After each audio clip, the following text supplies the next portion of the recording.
All right, you're scrolling, you're busy, but suddenly this Blake Lively and Justin Baldoni situation just explodes on your feed. Uh-huh. You want to know what's actually going on, right? Without slogging through endless gossip columns. Exactly. Well, consider this your fast pass. We're diving into the backstage battles, the PR plays, and all those "did that really happen" moments. Absolutely. Yeah. Because what started as, a ripple, just a few unfollows online, Yeah. it's kind of blown up into this fascinating study in Hollywood dynamics, right? Yeah. The whole art of crafting a public narrative. And how fast perception shifts. It's wild. It really is. Especially with social media watching everything. Couldn't agree more.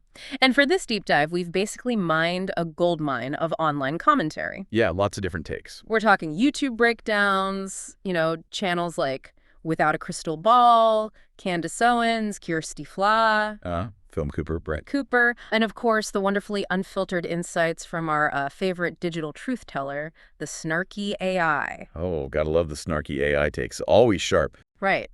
So our mission here is to cut through all that noise, pinpoint the key clashes, the surprising claims, Decode the PR moves. and deliver the most compelling, maybe unexpected insights with, our usual playful spin. Sounds like a plan. Okay, so where does this whole roller coaster even begin? Well, the initial spark, the thing that got everyone talking, was just before the premiere of It Ends With Us. Right. People noticed that Blake Lively, and actually a bunch of the cast too, had seemingly hit the unfollow button on Justin Baldoni. Which, given he directed the film, that's a pretty loud digital statement. Oh yeah, it screams something's wrong here. It was like the online version of everyone suddenly moving to a different table in the cafeteria. Totally. And then the promotion for the movie seemed weirdly split. Yeah, totally out of sync. Lively was giving off these rom-com, chick flick vibes, all light and airy. While Baldoni was over here really emphasizing the movie's serious themes, the domestic violence aspect. It just felt disconnected, like two different movies. That difference definitely fueled the early rumors, the speculation about a rift. Yeah. And pretty soon after, we started hearing whispers, allegedly coming from Lively's camp. Okay. One of the first claims was that Baldoni had asked about Lively's weight before they filmed a lifting scene. Right, which got framed immediately as fat shaming. Exactly. But the context, which came out later, was apparently Baldoni mentioning his own back injury. Okay, so like a practical question maybe. To avoid someone getting hurt on set? That's the counter-argument, yeah. Mm-hmm. But here's where it gets a bit,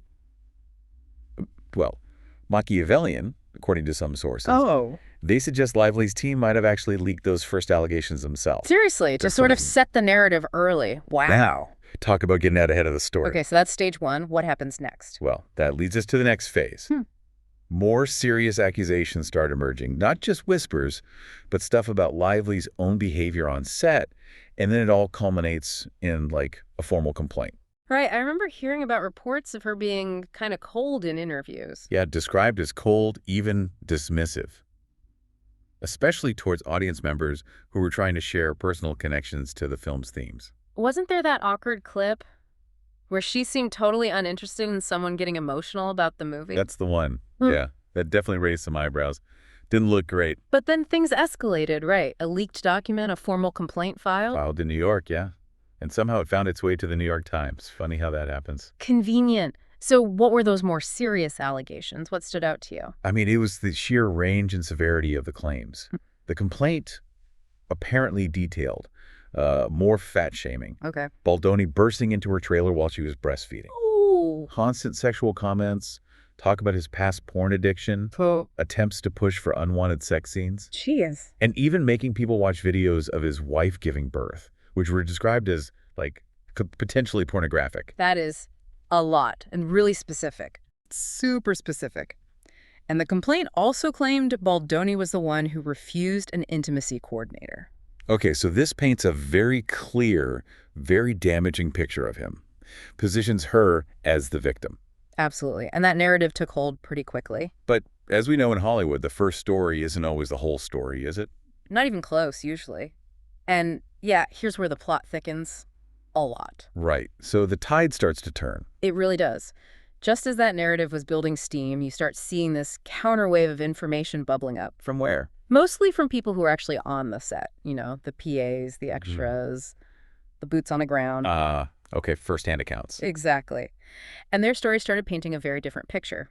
They described tension, arguments between Lively and Baldoni. Some even claim Lively was basically taking over directing duties at times. Seriously? Wow. Yeah. And they also noted a big contrast in how Lively treated the extras versus how Baldoni did, implying she wasn't maybe as warm and fuzzy. Okay, so the narrative of the purely mistreated actress starts to get some cracks in it. Definitely. And then Baldoni makes a big move. He hires a crisis PR team. Not just any team, though, right? Nope. The same team that worked with Johnny Depp during the whole Amber Heard trial. Okay. That sends a message. What did you make of that? Sending in the big guns. It was a clear signal, right? Like, okay, I'm fighting back, and I'm playing to win the public perception game. Given that firm's track record. Yeah. Strategic and probably aggressive. And aggressive it turned out to be. Because next thing you know, Baldoni files this massive lawsuit. The $400 million one against Lively and her team. That's the one. And alleging evidence tampering with the New York Times piece. Okay, that's a serious escalation. Not just defending, but going on offense. Absolutely. Yeah. And the details that started coming out from his lawsuit offer this starkly contrasting account. Like what? What's his version? Well, he alleges she basically strong-armed her way into getting a producer credit. He reiterates that the whole weight question was only because of his back injury and the lifting scene logistics. Okay, sticking to that story. And get this, he claims Ryan Reynolds actually called him up and berated him for asking about Lively's weight. Ryan Reynolds got involved, like personally called him. That's kind of amazing. Right, like the protective husband stepping in. But maybe a bit much. Depends on who you ask, I guess. What else did the lawsuit claim? Well, it reportedly includes text messages. Texts that seem to contradict some of Lively's claims. Oh. Like what? Apparently, they show Lively discussing body image stuff with Baldoni and even thanking him for his support on it. Okay, that doesn't really align with the fat-shaming narrative, if true. Not really. And there's also this rather colorful claim that Lively compared herself to Khaleesi from Game of Thrones. Khaleesi? Why? Implying, apparently, that she had these super powerful allies, you know, Reynolds and Taylor Swift, in her corner. Khaleesi with her dragons. Or her celebrity besties. Wow, Hollywood is something else. You really can't make this stuff up. So the lawsuit digs deeper into the on-set stuff, too. It does. Baldoni's suit alleges she insisted on bringing in extra producers specifically to supervise him. Okay. Power play, maybe? And crucially, his suit claims it was Lively who refused the intimacy coordinator, not him. Wait, so the opposite of what her initial complaint allegedly said? Exactly the opposite. And he claims this is backed up by on-set videos, text messages, and even by Lively's own kind of awkward comments about it in an interview she did later. So the very thing she raised concerns about, he's saying she was the one who nixed it? The irony is, yeah, pretty sharp. Right. And there's more. The lawsuit reportedly details Ryan Reynolds secretly rewriting and adding scenes during the writer's strike. Whoa, okay, that's a whole other potential issue there. Big time. And that Lively really disliked Baldoni's cut of the film, thinking it was too dark, too serious. Sounds like a massive clash of creative visions that just spiraled into personal attacks and accusations. Pretty much. And then there's the legal strategy itself. It's interesting. How so? Well, Lively filed her suit in New York, where trials generally aren't televised. Okay. Baldoni, meanwhile, is pushing for his case to be heard in California, where it could be televised. So he might want the public scrutiny, believes the evidence will look good for him. That's one interpretation. Maximum exposure versus maybe trying to keep things a bit quieter. Different tactics. Fascinating. Okay, now, we have to talk about Taylor Swift getting pulled into this mess. Oh, yeah. Because, you know, in Hollywood, somehow Taylor Swift often ends up involved. It seems that way. So the subpoena, what was the deal there? Right. The news that Baldoni's legal team had subpoenaed Taylor Swift definitely cranked up the volume on this whole thing. Because she's best friends with Blake, right? Or was. Exactly. So the immediate thought was, okay, Baldoni's team must think Taylor knows something relevant to their case. And the alleged reason why they thought she knew something? That was peak drama. Oh my God, yes. The allegation was that Lively had pressured Taylor Swift, like really pressured her. To do what? To delete text messages between them and to publicly come out in support of Lively. Okay, and if she didn't? The alleged threat was that Lively would leak like 10 years worth of their private messages. No. Seriously, that's... Whoa. What did you make of that allegation? I mean, if true, that's a huge deal, a really potentially damaging allegation against Lively. trying to control the narrative, maybe suppress evidence. It's intense. And the fact that this alleged threat only became public because of the subpoena filings. Exactly. It's quite telling, isn't it? A strategic leak via court documents, perhaps? Like a power play revealed in public. But then, just as suddenly, the subpoena was dropped. What happened there? Well, one theory, and it seems pretty likely, is that Baldoni's team got what they wanted. Which was? Getting those allegations about Lively, pressuring Swift into the public record via the court filings. Ah, okay. So they made the info public. Right. And maybe they decided they didn't actually need Taylor to testify once that bomb was dropped. The damage or the point was made. So the threat of the subpoena and the info it brought out was maybe the real goal. Clever, if cynical. Could be. And how has Taylor reportedly reacted to being dragged into her friend's legal battle? Yeah, what's the word on her side? Reports suggest she's actually feeling relieved that the friendship with Lively is over. Relieved. Wow. Yeah, reportedly realizing there were red flags she'd missed and just feeling like Blake put her through way too much stress with all this. Ouch. That sounds final. It does.